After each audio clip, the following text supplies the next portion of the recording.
there was abuse in my childhood, and it geared me up for this relationship. It really did, because I think I subconsciously recognized his behavior and felt comfortable with it, because it was what I was used to. I was used to having my feelings ignored, having my emotions minimized. So even if it's unhealthy, if it's something you're used to, you're comfortable with it. If you've had a nice childhood, a nice person is going to feel like home.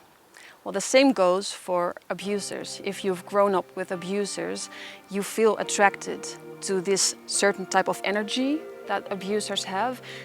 They're like unconscious patterns. It's not like you really choose for it. It's just they feel so familiar that you feel attracted to them. I think my mom was a narcissist too, but a covert narcissist, so she wasn't grandiose, she was the opposite. She made herself extremely small so that everyone would flock around her with attention. Because my brothers were very sensitive to that, because I feel like boys and their moms have a different bond. They just wanted her happy, and she controlled them by like being this banshee, you know, but always being the victim, crying, how can you do this to your mother, you know? My father, he was like a full-on narcissistic psychopath. Even though he was a person who would be very kind and friendly to the outside world, behind closed doors, he was like a monster. And because his abuse was so openly, I felt from a very young age like I don't need anything from this guy. Nothing good comes from this guy. So all my hopes as a child went to my mom. So I felt really close to my mom. So the damage done to me was much worse by my mom, because I didn't see it coming. What I do blame her for is kind of not making sure me and my brothers had a good bond. She basically drove us apart by means of favoritism. They were a team and I was just an island. She was very manipulative. She would set people up against each other.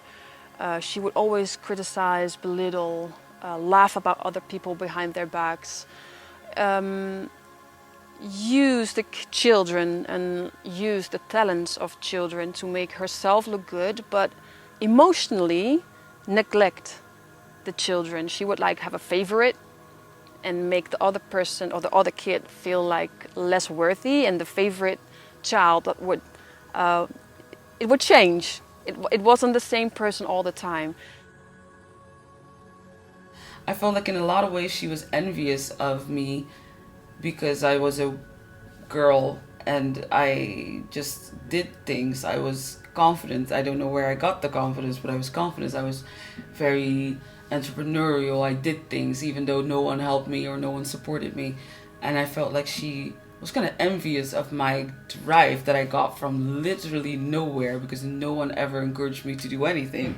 Yet here I was writing books and I was doing things, and I think she was kind of envious.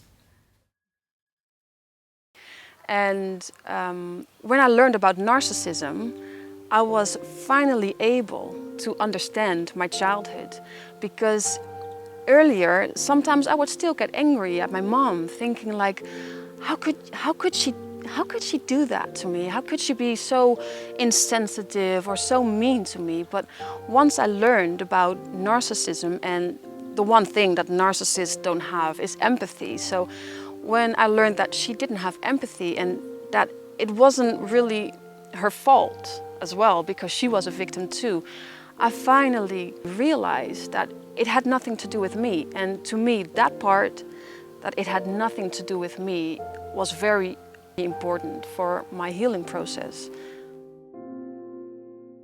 I come from a loving family.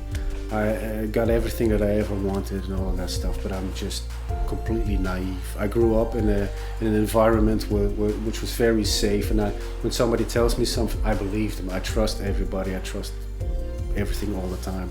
So I guess if somebody sees a person like me, I'm an easy prey, because you can tell me anything and I'll believe you.